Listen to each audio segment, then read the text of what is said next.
যদি শীত দ্বারা সোজা করে কোনো বক্তব্য দিয়ে থাকে সেটা দিয়েছে আমাদের খলিলুর রহমান সাহেব। নিষেধ করতে পারতো, কোনো সন্দেহ নাই। অ্যাডভোকেট আবু হেরা রাজাকি, ভারত সরকার বলছে হাসিনার বক্তব্য ভারত অনুমোদন করে না, আবার দিল্লিতে বসেই শেখ হাসিনা একের পর এক রাজনৈতিক বক্তব্য দিয়ে যাচ্ছে, তাহলে ভারতকে আসলে নীরব দর্শকের ভূমিকা পালন করছে? ধন্যবাদ আপনাকে এবং আমার দুইজন বিজ্ঞ সমালোচক এবং আপনার নিউজ 24 এর দর্শক শ্রোতা। বিষয়টা খুব সিম্পল। আপনাকে বুঝতে হবে যে এই শেখ হাসিনার কনফারেন্সের আগে সার্জিও গোর যিনি দিল্লিতে আমেরিকার অ্যাম্বাসেডর, শুধু তাই না, পরিচিতি আছে যে উনি ট্রাম্পের বন্ধু, প্লাস উনি দক্ষিণ এশিয়ার উনি রিপ্রেজেন্ট করেন। হ্যাঁ, বিশেষ দূত it's a very big volume, মানে উনি একটা বিরাট মাপের লোক। এবং সেই ভদ্রলোক ঢাকায় এসে বাংলাদেশে ভারতের হাইকমিশনের সাথে দেখা করছেন। দেখা করার পর ভারতের হাইকমিশনকে ডেকে দিল্লি নিয়ে গেছে এবং পরিষ্কার সেখানে আমরা পরে যেটা বুঝতে পারলাম, পরিষ্কার বলা হয়েছে শেখ হাসিনা যাতে ওখানে বসে কোনো উস্কানিমূলক বক্তব্য না দেয়। এবং এই বার্তাটা দিয়ে আসার পরেও কিন্তু যথারীতি শেখ হাসিনা তার কনফারেন্স করছে। এটার মানে হচ্ছে কি, যে ওটাকে আমলে নেওয়া হয় নাই। আবার শেখ হাসিনা বক্তব্য দেওয়ার পর বাংলাদেশের 55 বছরের ইতিহাসে যদি শীত দ্বারা সোজা করে কোনো বক্তব্য দিয়ে থাকে সেটা দিয়েছে আমাদের খলিলুর রহমান সাহেব। এবং যে সমস্ত শব্দগুলো প্রয়োগ করা হয়েছে এবং সেখানে বলা হয়েছে উনি গণহত্যা করেছেন, উনি দণ্ডপ্রাপ্ত মৃত্যুদণ্ডের আসামি এবং ওনাকে শেল্টার দেওয়ার মানে আমাদের সার্বভৌমত্ব নিয়ে প্রশ্ন তুলছে। আমি খলিলুর রহমান সাহেবের বক্তব্যটা দিচ্ছি। এবং এইগুলো সাধারণত এই ধরনের শব্দ ব্যবহার করে যুদ্ধ অবস্থায় এরকম। ঠিক তার পরিপ্রেক্ষিতে আমরা যখন এই রণধীর জয়সওয়ালের বক্তব্য শুনলাম, তখন তিনি বললেন যে এটার সাথে ভারত সরকার সম্পৃক্ত না তার বক্তব্যের সাথে। ইয়েস, আই ডু এডমিট যে ঠিক আছে সম্পৃক্ত না, বাট নিষেধ করতে পারতো, কোনো সন্দেহ নাই। কারণ একটা দেশের মধ্যে বসে আপনি যখন আরেকটা দেশের বিরুদ্ধে কথা বলবেন এবং দেশে উস্কানিমূলক কথা বলবেন, ঠিক তখন সেটাকে আপনি বন্ধ করতে পারতেন।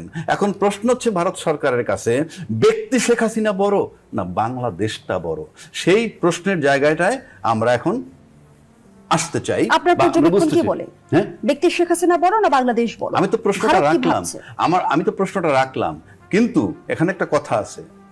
আমাদের পররাষ্ট্রমন্ত্রী তার এই বক্তব্য দেওয়ার পর যেই জবাবটা আসা উচিত ছিল তার দ্বিগুণ তিনগুণ শক্তিশালী বেগে সেটা আসেনি। অর্থাৎ মনে হলো ব্যাকফুটে চলে গেছেন। তখন বললেন কি, আমরা এই বিষয়ে ভারত সরকারের কোনো সায় নাই। এই কথাটার মানে হচ্ছে এই যে এটা টেস্ট কেসও হতে পারে যে বাংলাদেশের বর্তমান অবস্থাটা কেমন, কি অবস্থা, সব কিছু মিলে আমার কাছে মনে হয় যে ওনারা পরখ করতে চেয়েছেন। কিন্তু আজকে পর্যন্ত আমি মনে করি যে মানে ভারত সরকারের উচিত এমন কোনো বক্তব্য অ্যালাউ করতে না দেয়া। কারণ আপনাকে রাষ্ট্রের সাথে কাজ করতে হবে, রাষ্ট্র টু রাষ্ট্র। এবং ইউনূস সরকারে আসার পর বাংলাদেশ ভারতের যে সম্পর্কটা ছিল একটা বৈরী সম্পর্ক আমরা দেখছিলাম, এবং আমরা মনে করছি নির্বাচন হয়ে গেলে তারপর সব ঠিক হয়ে যাবে। এবং তারা বলছিলেনও যে নির্বাচিত সরকার আসলে আমরা নির্বাচিত সরকারের সাথে সমস্ত রকমের কাজ করতে আগ্রহী। তাহলে নির্বাচিত সরকার আসছে, তার মানে কি নির্বাচিত সরকার is not the issue, rather সরকারটা তাদের মন মতো হয় কি না। অর্থাৎ আমি অনেকদিন আগেও বলেছিলাম শেখ হাসিনার জায়গাটায় সরকারকে দেখতে চায়। এখন শেখ হাসিনার জায়গায় যে সরকারটা থাকবে না সেই সরকারের সাথে ভারতের সম্পর্ক ভালো হওয়া। ভারত কি আসলে পুতুল সরকার চায় যেন তাদের সরকারের বিষয় না, বিষয় হচ্ছে আপনি দুইটা স্টেটমেন্ট ধরেন, আপনি এখানে শেখ হাসিনাকেও ডামি ধরতে পারেন, এখানে ইভেন খলিলুর রহমান। কারণ যে বক্তব্য খলিলুর রহমান সাহেব দিছে, আপনি চিন্তা করেন যে শেখ হাসিনার নেপথ্য শক্তিকে, খলিলুর রহমানের সাহেব নেপথ্য শক্তিকে, এই দুইটার জন্য যদি চিন্তা করেন তাহলে দুইটা ডামি দাঁড়ানো আছে, কিন্তু বক্তব্য আসতেছে এরকম। অর্থাৎ ওই শক্ত শব্দগুলা প্রয়োগ করার ক্ষেত্রে খলিলুর রহমান সাহেবেরও কোথাও একটা শক্তি আছে। যে শক্তি, যেমন হাসিনা একটা শক্তি আছে, নিষেধ করা সত্ত্বেও উনি ওখানে কনফারেন্স করতেছে। সুতরাং আমার কাছে মনে হয় যে বাংলাদেশের আমরা লোকগুলা বা বাংলাদেশের সরকারগুলা আদৌ কখনো স্বাধীন ছিল কিনা, কখনো হয়তো আমি ওনার নেতৃত্বে, কখনো হয়তো আপনার নেতৃত্বে, কখনো আজিজ ভাইয়ের নেতৃত্বে, আমার কাছে এ পর্যন্ত তাই মনে হয়। ধন্যবাদ জানাচ্ছি অ্যাডভোকেট আবু হেরা রাজাকি। জনাব এবি আজিজ, ডামিকে যেমনটি অ্যাডভোকেট আবু হেরা রাজাকি প্রশ্ন তুলেছেন, ব্যাপারটা হলো আমাদের কাছে পরিচিত যে উনি, আপনিও যার লোক, উনিও তাই, সোরাব ভাইও তারই লোক, বা রাজ্জাকি ভাইও তারই লোক। তো ব্যাপারটা দামি হয়ে গেল। অর্থাৎ দুই পক্ষই, এখানে খেলোয়াড়কে, আমি তো বলছি যে আমরা ভূ রাজনীতির চক্করের মধ্যে আছি অথবা ফাঁদের মধ্যে আছি। হ্যাঁ, এখন খেলতেছে, শেখ হাসিনাকে নিয়ে খেলতেছে, ভারত খেলতেছে, যুক্তরাষ্ট্রও খেলতেছে, অন্য কেউ খেলতেছে না, এই দুজনের খেলা। এর মধ্যে আমরা দেখছি যে সামাজিক যোগাযোগ মাধ্যম থেকে বিভিন্ন মহলে কিন্তু একটি প্রশ্ন ঘুরপাক খাচ্ছে, হাসিনা জীবিত না মৃত? না, এটা বলছে এই কারণেই যে ধরেন সৌরভ ভাই ও প্রবীণ, আমি তো ধরেন 78 সাল থেকে প্রফেশনে, আর অবজারভারে আসছি 80 সালে, আমি সেখান থেকেও যদি কাউন্ট হয়, কোনো ব্যক্তি, কোনো রাজনীতিবিদ, কোনো ব্যক্তি প্রেস কনফারেন্স করছে, তার চেহারা দেখা যায় নাই অথবা রিপোর্টারের চেহারা দেখা যায় নাই, এরকম ইতিহাস আমি দেখিনি।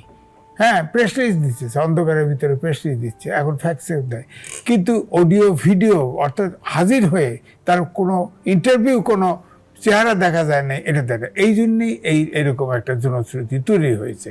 আদৌ তিনি বন্দি কিনা, আদৌ তিনি জীবিত কিনা, এই প্রশ্ন আসে। তার ছেলে আছে, মেয়ে আছে, ওখানে বহু আওয়ামী লীগের নেতা আছে, কারোর সাথে তো একবার দেখা হয় না, দেখা যায় না। আবার যেখানে প্রেস কনফারেন্সে যেটা বলছিলাম, ফরেনার্স দের করেসপন্ডেন্ট, অর্থাৎ ভারতের ফরেনার করেসপন্ডেন্ট, যারা ফরেন করেসপন্ডেন্ট, সেখানে জয় ছিল, সেখানে আপনার সাকিব আল হাসান ছিল, আর নফেল ছিল। হ্যাঁ, জয় কিন্তু তাও জুমে কানেক্ট হয়েছে। হ্যাঁ, আর সাকিব আল হাসানও তাই, সে ওখানে আসেনি। হ্যাঁ, গাড়ির থেকেই সে জুমে জয়েন করছে। এই খালি উপস্থিত ছিল নফেল। হ্যাঁ, তার চেহারাটা তো ঠিকই দেখা গেছে, কিন্তু আপনার ভার্চুয়ালি কথা বলছে। শেখ হাসিনার কোনো চেহারা, ভয়েস হয়তো ব্যান্ড আছে, হয়তো আমাদের ডাক্তার জাহিদ আছে, এক ধমক দিছে, আমাদের মিডিয়া সব হাগে ফেলাইছে। হ্যাঁ, হাগে ফেলাইছে। তো ট্রাইব্যুনালের চিফ বলছে যে যদি উস্কানিমূলক বক্তৃতা না দেয়, বিচার বিভাগ নিয়ে কোনো বক্তব্য না দেয়, সাধারণ বক্তৃতা দিতে পারবে। আর সরকার এবং চিফ প্রসিকিউটরের বক্তব্যে পার্থক্য আমরা কেন দেখলাম না? সরকাররা, চিফ প্রসিকিউটর বিচারক, বিচারের দায়িত্বে, তাই না? বিচারকটা সে চিফ প্রসিকিউটর। ট্রাইব্যুনালের বক্তৃতা তারটা যদি আমি ধরি, তাহলে তিনি তো বলছে যে উস্কানিমূলক বক্তৃতা না দিলে, সাধারণ স্বাভাবিক বক্তৃতা দিলে সে দিতে পারবে বলছে। কিন্তু ডাক্তার জাহিদ বলছিল যে না, সে বক্তৃতা যদি দেয়, এটা শোনা যায়, তাকে কেউ যদি ছাপে, কোনো মিডিয়া প্রচার করে, তাহলে তাকে আইনের ধন্যবাদ জানাচ্ছি জনাব এম এ আজিজ। এখানে আমি একটু জানতে চাই অ্যাডভোকেট আবু-হেনা রাজ্জাকি, যেহেতু আপনি নিজে একজন আইনজীবী, আইনের দিকটা যদি আমাদের একটু বুঝিয়ে বলেন, উস্কানিমূলক বক্তব্য আর সাধারণ বক্তব্যের পার্থক্য নির্ধারণের মানদণ্ড কি হতো?